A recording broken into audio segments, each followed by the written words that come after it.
everyone and welcome to Training Tips by Chintan Patel. We are creating a playlist of all the tips that will be published on this channel. Let's get started with our first video, which is on how to save money during your flight training. Have you come across this meme or this one? Flight training is an expensive venture for most people. We are all passionate about flying, but not everybody has the money to accomplish flight training. This is a 2 video series in which I take you on the journey of the flight training money and talk about all the costs associated with flight training as well as different ways to save money during your flight training. Please watch these 2 videos until the end. Even if it helps you save $100 in your training, it would have served its purpose. Before we go ahead, a little something about me. I started my flight training in 2018 and became a flight instructor in 2019. I was one of the few students who was able to finish their training from 0 to CFI within 12 months and get a job right after. Very lucky, some would say. Have been a part of the flight training environment for close to half a decade now, 4 to 5 years, almost 5 years now. And my goal with PropelAPilot is to bring down the cost of flight training for students. These are the costs which a lot of times students don't know about, which are hidden, and not every flight school is very open about, and I'll tell you why in the end. I'm going to be very realistic in this video and make flight training money very transparent. So here are a few things I wish I had known before I started my journey as a student that would have helped me save some money, if not a lot, during my flight training. During the video you will see a lot of captions here somewhere in the bottom, which will be prompts or questions that you can ask your flight school so that you get a little more clarity about what you are getting into. Did you know as of 2021 there were around 720,000 active FAA airman certificates held, out of which 250,000 were student pilots, and the number is constantly growing. The cost of flight training in the US ranges anywhere between $70,000 to $100,000 depending on where you are conducting your flight training and several other factors. Obviously, when I say flight training, I'm considering a student going from 0 to commercial pilot certificate or a CFI, CFII certificate to become an instructor. This is an average cost. It might be lower, it might be higher depending on a lot of factors we'll talk about soon. For now, let's break down the cost of flight training into 4 major areas. These are the 4 major areas which I have established, and I like categorizing the training costs in these 4 areas. The first one is flight lessons. Obviously, flight lessons are the costliest of all the expenses. They can be anywhere between $150 an hour to $300 an hour for a single engine airplane.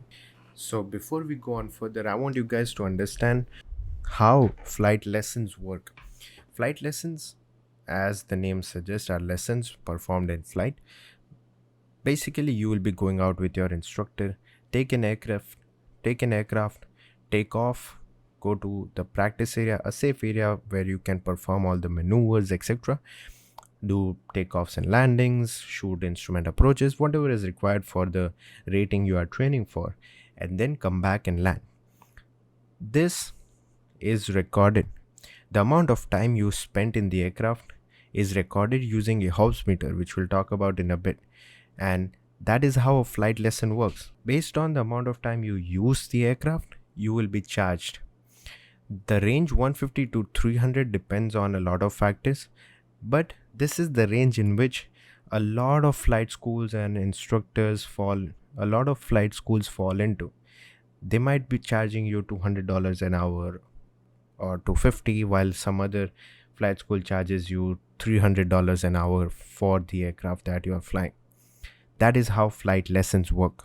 What do I mean per hour? Per hour is based on Hobbs. Hobbs is a small meter installed in every aircraft, which is typically designed to calculate how long your engine has been running. Most aircrafts have a Hobbs meter which starts running when the engine starts running, and it will stop when the engine is shut down. Some aircrafts have Hobbs meters which are turned on by the electrical master instead of the engine. Whatever turns it on and off, it basically clocks the amount of time you are using the aircraft. Then, based on the amount of time that you used, you will be charged these hourly rates multiplied by the hours you used. For example, if you used the aircraft for 1.5 hops time and your flight school is charging you $300 an hour, your total cost for that flight would be $450. Now, there are two types of rates, dry rates and the other one, which I forgot the name about. But the dry rate is the one which does not include fuel prices in this $300 an hour. If that's the case, you will be charged for fuel separately, and that would add to the cost. If the school does not have a dry rate and a fixed rate, meaning $300 includes the fuel cost, then your total expense would be $450. But there is also another fee which you pay, which is the instructor fee. You pay for your instructor's time sitting next to you and training you, and that is also usually an hourly rate that is paid to the instructor. If you work at a flight school, this is a fixed rate which the flight school is going to take and then pay the instructor a part of it. If you are working directly with an instructor, your instructor and you will be negotiating this price. But this is the cost of an average flight lesson. Based on the number of hours you fly, based on the time you spend in the plane with an instructor, the amount of fees you owe will vary. Okay, so now let's try to summarize flight lessons cost. Let's say you are going at a particular school. The flight lesson cost will be divided into three broad categories. The first one is the aircraft rental fees. This aircraft rental fee depends on the type of aircraft you are flying. Cessna 172, a Cirrus, DA40. Depending on the type of aircraft you fly, the aircraft rental fee will vary. The second one is the fuel fee. Now, we just talked about dry rate and a fixed rate. If at your flight school, they charge you based on the current fuel prices, then they are giving you something called a dry rate, which is excluding fuel. If at your flight school, they have a fixed fuel surcharge, it will be a part of the fee that they quote for flight lessons. The third fee that is a part of the flight lesson cost is the instructor fee. If you are at a flight school, this is also a predetermined value which the flight school decides, and that will be a part of your flight lesson cost. I just mentioned that if you are directly working with an instructor, what do I mean by that? People who are certified instructors can act as freelance instructors, meaning they are not a part of any flight school, they are just conducting instructions on their own. This way is very rare, but some people use it when they have their own aircraft, or they prefer renting an aircraft and then paying an instructor to sit with them and teach in the aircraft that they rented, because it might be cost efficient, or they know someone who owns an aircraft and it's cheaper for them to go that route. But most of us will be going to a flight school, and hence this does not apply to majority of the people watching this video. But this is the flight lesson cost. The next segment will talk about ground lesson cost, and let's break ground lesson cost down into two parts as well. The next big cost after flight lessons is the ground lesson cost. On an average, the ground lessons are anywhere between $50 to $90 an hour. $50 to $90 an hour of your instructor's time. So if you sit with an instructor for an hour, you will be charged one time 50 for that particular hour of ground lesson. What do you do in a ground lesson? You sit with your instructor, talk to him and learn about different concepts like aerodynamics, systems, airspaces, regulations, weather, a lot of things. And this is what you pay your instructor for. Now, if you are at a flight school, it will be 50 to 90. If you are working with an instructor, a freelance instructor, then it might be a little less, because you eliminate the flight school's fees from those $50 to $90. So that is ground lessons. To summarize, the ground lessons are charged per hour based on the amount of time you spend with an instructor. The rate again varies between 50 to 90 depending on the flight school you are at and how much they are charging for ground lessons. That's it. After ground lessons, there are the examination fees. You will be giving three kinds of exams during your flight training. The first one is the simple medical exam, which is usually given just once. You need a medical certificate for acting as a PIC, acting as a pilot, and hence you will be undergoing a medical examination by an aviation medical examiner, who will then decide what class of medical you qualify for and award you that particular certificate, which you will be using to exercise the privileges of your certificate, the pilot certificate. The medical examiner's fee depends on the medical examiner, the place where you get it done, etc. That's why it's TBD on the chart. The next exam you give is the FAA written exam. FAA written exam is a mandatory exam that you give for every certificate or rating that you add. Initial ones that you add, for example, private pilot certificate, instrument rating, commercial pilot certificate, CFI, CFII, all of these have their own written exams. If you are attempting the written exam, the fee is $175 per attempt at the time of recording.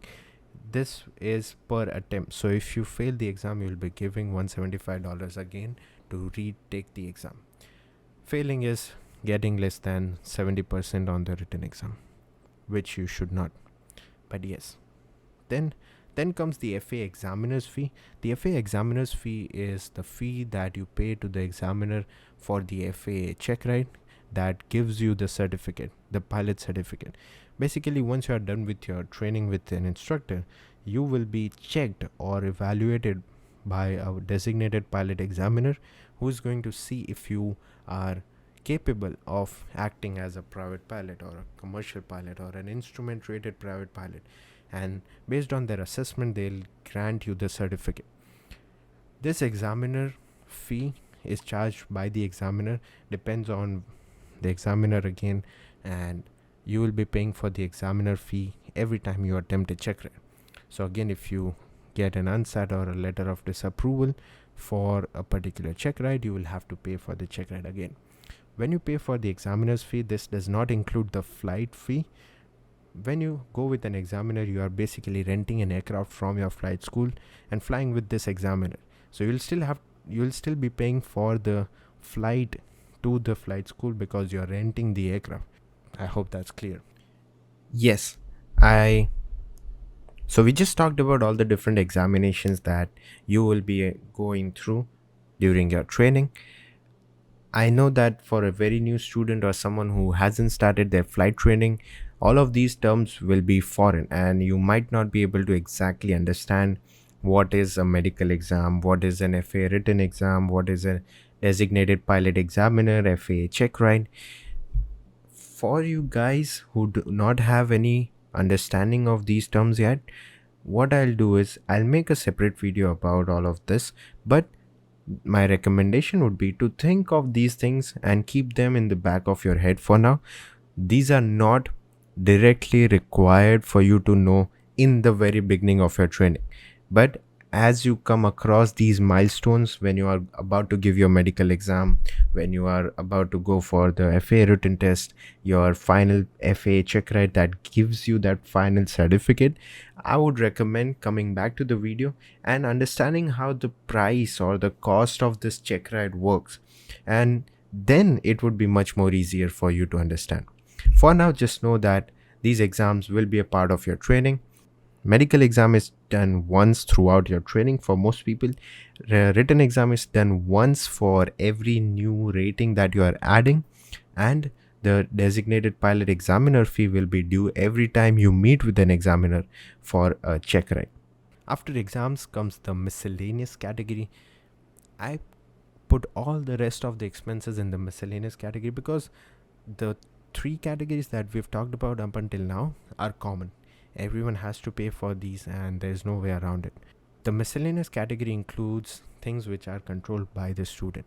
For example, if you end up buying FA handbooks, AIM, oral exam guides, etc., books basically, that adds to your cost. If you have a flight bag and you want all the equipment like torches, knee boards, iPads, charts, headsets, etc., handheld radio, and every other equipment that goes into a flight bag, that adds to the expense as well. This is directly controlled by you, so you should decide what is the equipment that is absolutely necessary for you. And I will be putting up a video about small tips about flight bags, etc. later on. But yes, this is also an expense that is a part of the flight training. This expense, unfortunately, is not talked about by most flight schools. They do not include this in the course fee because course fee does not have a headset or a knee board. That is a personal item that you purchase, but it should be a part of everyone's flight training budget. Now that we have talked about the direct costs associated with flight training, there are a few indirect costs which I think, based on the scenario that the student is in, the first thing that comes to my mind is the cost of living. The cost of living is basically comprising of the money that you pay during the time you are training for your living expenses like rent, utilities, food, etc. The cost of living can vary again based on where you are doing your training, what city, the cost of living in that city, etc. In addition to that, if you are moving to a different city, state, or a country, you won't be living with your parents, so you'll also be paying rent. So you gotta pay for all of these costs of living, all of this cost of living. The cost of commuting.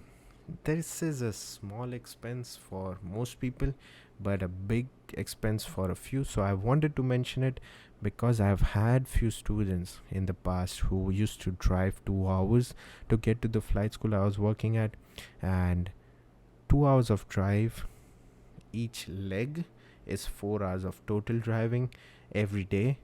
That is a lot of driving, lot of fuel, lot of time wasted just commuting to your flight school.